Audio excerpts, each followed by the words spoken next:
Adopted woman traced her birth family. Then she made a life-altering discovery. Who doesn't love daydreaming about a happily ever after? And no one knows the longing for a fairy tale better than Sarah Culberson.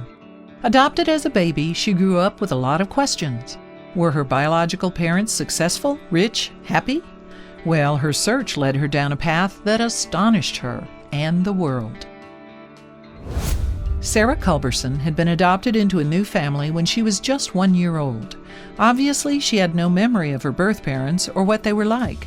And though her adoptive mom and dad were kind and loving, she always wondered about the people who brought her into the world. There was another aspect to her search, too. Culberson's adoptive parents were white, but she herself was biracial. She was actually one of the very few non-white people in the Morgantown community where she was raised, and that led her to wonder all the more about where she came from and what her background was. Also, if you have not done so already, please subscribe to our channel and click that notification bell to get inspired by these real-life stories every day. Now, back to the story. As she grew older, Culberson felt compelled to find out.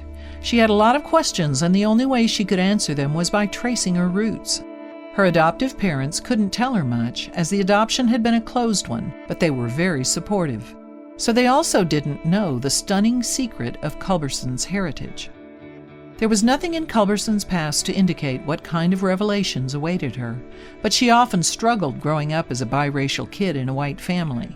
And in her 2009 memoir, published after her fascinating story caught the attention of the world, she wrote extensively about her childhood. Even as a 1-year-old, the day I left foster care and arrived at my new home, a neighborhood child asked my older sister, "Is she black, or does she just have a really good tan?" Culberson wrote in her book. Instead of black or white, I felt like the brown girl who didn't match, but I did everything I could to blend in and look like everyone else. The young Culberson spent a lot of time worrying about that sense of never matching. She wrote, "Most of the time in my classes, I was the only non-white student. Never wanting to disappoint my adopted family, I somehow came to the conclusion that I must be the representative of all biracial and black people in my predominantly white town." Somewhere in another back pocket of memory, or still tingling in my cells from foster care, I knew how good I had it with my adopted family, Culberson continued. Whatever happened, I wanted to be good enough so that the Culbersons with their 2 older biological daughters would never send me back. Culberson added that when she told her adoptive mom this, she laughed, hugged me, and said, "Honey, where is back?" I buried myself in her arms and said, "I don't know, but I don't want to go there." But as the young girl grew up, that would all change dramatically. Adopted 2 days after my first birthday, it might seem strange, this fear of going back, Culberson mused in her book. How can a 1-year-old remember anything, much less the memories of an infant before her first birthday? And maybe children don't remember things, only feelings, a sensation of safety or one of dread and abandonment. Had Culberson actually been abandoned? She wondered this a lot. One day at school, she watched an educational video about adoption, which showed a mother giving up her child, and it had a huge effect on her. "I felt physically ill for this woman who had to give up her child," she later wrote. Rapid-fire questions shot through my mind. Where was the father in the video? Culberson wondered at the time. Where was my biological father? Why couldn't the father in the movie help? Did my father ever help my mother? Did my father want to stay with my mother? Why didn't my birth parents want me? She desperately needed to know. A tearful Culberson asked her adoptive mother about the circumstances of her adoption. Her mother embraced her and provided all the details she could. Culberson had spent the first 9 months of her life with her mom, named Penny, before she went into care. And Culberson's original forename was actually Esther. Culberson worried about what effect a search for her birth parents would have on her adoptive ones. Guilt crept up my spine, she recalled. Maybe these questions about my biological parents hurt my mom? Why should I care or wonder about my biological parents when I have my mom and my dad and my 2 older sisters? But Culberson learned a little more from her mother. She was told that her father was from Sierra Leone, Africa, and that he was from an important family. Her birth family apparently had the most dignified presence. But that was about all the information there was about him. Culberson found her biological mom first, but it was too late to build a relationship. The woman in question had passed away due to cancer more than a decade ago. Culberson revealed, "I think this should have devastated me, as it was the first time I actually heard of my biological mother's death. But deep down, I always considered the possibility that my birth mother was dead." This was obviously tough news to hear, but there was a silver lining. Culberson was able to meet some of her biological mother's family and get to know a little bit about her. She got to see a photograph and learn what her birth mom had looked like, and she was also able to visit her gravestone and lay flowers. In a 2021 interview with Fox News given after Culberson discovered her true heritage, she talked about where her journey had gone from there. On the subject of her birth father, she said, "I realized I still had so many questions and little answers. I had made up this theory in my head, but then I began to wonder, what happened?" Culberson had other things going on in her life beyond the search, though. She gained a Master of Fine Arts degree at the American Conservatory Theater and moved to Los Angeles to start working as an actress. She's gone on to have roles in the shows Boston Legal and The Secret Life of the American Teenager, among others. For a long time, Culberson felt fury towards her biological father. But she told Fox News that eventually, "I decided to let go of my anger and walk in his shoes for a moment. I was afraid that he didn't want to meet me, but I realized that it was easier to be angry than to address my fears. I had to let go. I had to meet him. I didn't want to wait until it was too late." So Culberson hired a private eye, and before long he had the information she needed. He gave her the address of her parental aunt and uncle who lived in Maryland. She sent them a handwritten message, wondering at the time if she'd get an answer. She did, and it was a world-changing one. Culberson's father, it turned out, was a man named Joseph Konya Posoa, and he was from the Mende tribe of Sierra Leone. But there was more. He was royalty of the Mende tribe. As the grandchild of a paramount chief, Culberson was a Mahaloi, and thus a princess of her people. Just weeks after that, Culberson was finally able to talk to her birth father via phone. She told Fox News, "The first thing he said to me was, 'Please forgive me, I didn't know how to find you. After you were placed for adoption, your name changed. Everything had changed.' And I said, 'No, please forgive me, because I've always believed you didn't want me in your life.'" Posoa explained everything to his daughter.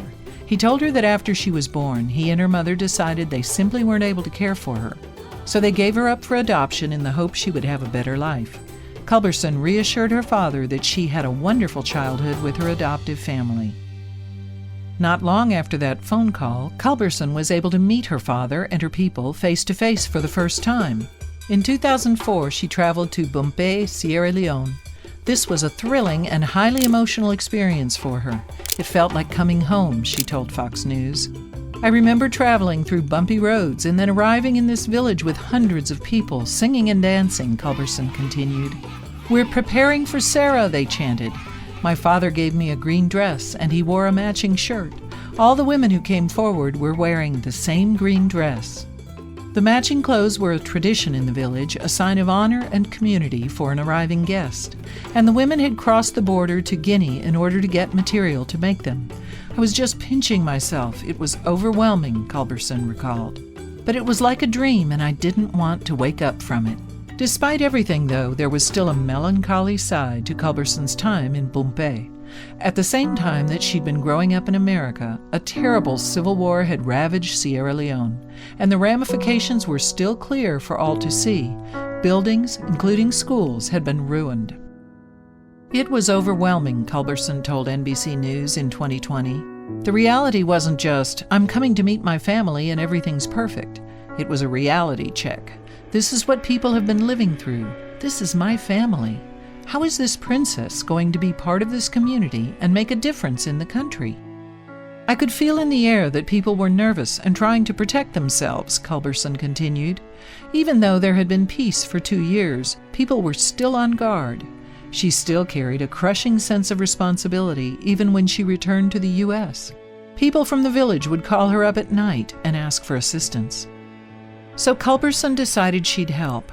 First, she founded the nonprofit organization Sierra Leone Rising, which rebuilt Bumpé's high school and began advocating for better education, health, and female empowerment. The foundation then partnered with Rotary International to build more wells for drinking water. Culberson outlined her goals during an interview with NPR in 2007. "I really see the foundation being a source for other projects," she explained. "Even after we pass away someday, that the foundation will keep going and sourcing other projects in West Africa, in Sierra Leone, in other parts of Africa to keep things moving forward. Because this is where everything started. They're us and we're them. There's no difference," the princess added. "If a part of our world is off balance, it affects all of us. So I really feel like the foundation is going to keep moving forward with whatever comes next." Since then, Culberson has thrown herself into her royal duties. Her foundation's been working on improving education in the area, setting up computer hubs, and employing teachers. And when the global pandemic hit in 2020, the foundation launched a campaign called Mask on Africa, encouraging people to wear face masks. Culberson's adoptive family were deeply impressed by what she'd done in Bumpé. Her father, James, a professor of neurobiology, told NBC in 2020, "Sarah was an outgoing, people-meeting 1-year-old when we adopted her. She is still that same outgoing person who genuinely loves and enjoys almost everyone she meets." Almost from her first visit to Sierra Leone to meet her father, she saw her princess role as one involving trying to find some way to help, James continued.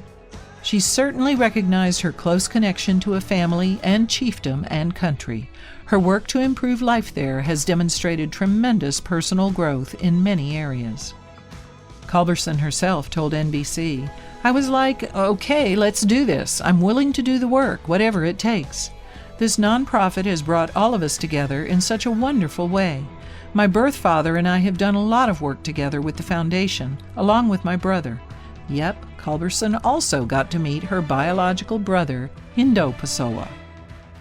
There are still big things ahead for Culberson and both her families. The Disney Corporation, always interested in princesses, read her story and secured the rights to it. A movie based on her book, A Princess Found, An American Family, an African Chiefdom, and the Daughter Who Connected Them All, is set to be aired on Disney Plus in the near future. And Culberson's thrilled about the movie idea. She told CNN in June 2021 that she believed it would be a wonderful way for kids to learn about culture, adoption, and the power and impact of forgiveness, and having people get to know about different cultures that we don't know about, like Sierra Leone. But as you can no doubt tell, she's definitely not the kind of princess who's only there for the dresses. The title of princess means responsibility, she told Fox News. "It's my responsibility to make sure our people are okay and our communities are operating in the best way possible. My adopted parents raised me as educators, so I grew up knowing the importance of always learning and growing. So it's now my duty to give back." If you liked the video, please give it a thumbs up and consider sharing it with someone who may find it interesting. Thanks for watching, and I'll see you in the next video.